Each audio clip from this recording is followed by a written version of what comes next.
Nakakita ka na ba ng pinakamatandang fire engine dito sa Pilipinas?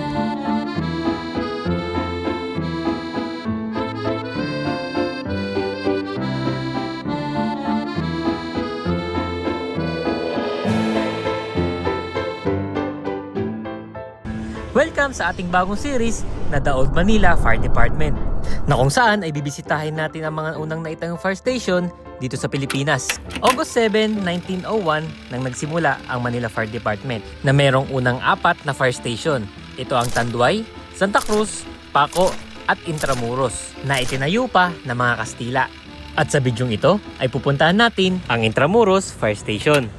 1901 nung nasa loob pa ito ng Ayuntamiento de Manila Building. Dati itong City Hall ng Manila na ginamit pa ng Amerikano at Kastila. Nasa kasalukuyan ay dito nakatayo ang gusali ng Bureau of Treasury. Sa hindi matukoy na taon ay nilipat naman ng fire station sa isang warehouse building. Ngunit nasira ito noong 1945 sa Battle of Manila.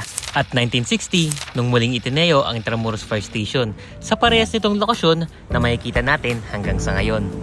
Dito nga pala nakaparada ang pinakamatandang fire engine na meron tayo, ang 1912 Christie Fire Engine. Kasama din to sa dinala ng mga Amerikano dito sa Pilipinas. Ipinangalan ito sa inventor na si J. Walter Christie. Isa siyang inventor ng mga race car pero mas nakilala siya sa paggawa ng fire engine na malawakang ginagamit noon ng New York Fire Department.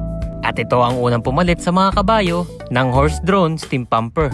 Meron na itong gasoline engine na front-wheel drive at steam pumper pa rin para sa pump nito. Hindi na to umaandar, pero original pa lahat ng mga pyesa nito. Marami pang improvement ang pwedeng gawin dito. May mga ibang parte kasi na kulang, pero pwede pang magawa ng paraan. Pati na rin sa original paint job nito. Pero kahit ganun pa man, ay talagang mapapamangha ka sa fire engine na to. Yung tipong mapapatitig ka na lang talaga at mapapaisip sa mga pinagdaanan nito. Salamat din nga pala sa mga bumbero nagtulong para ma-preserve ang fire engine na to.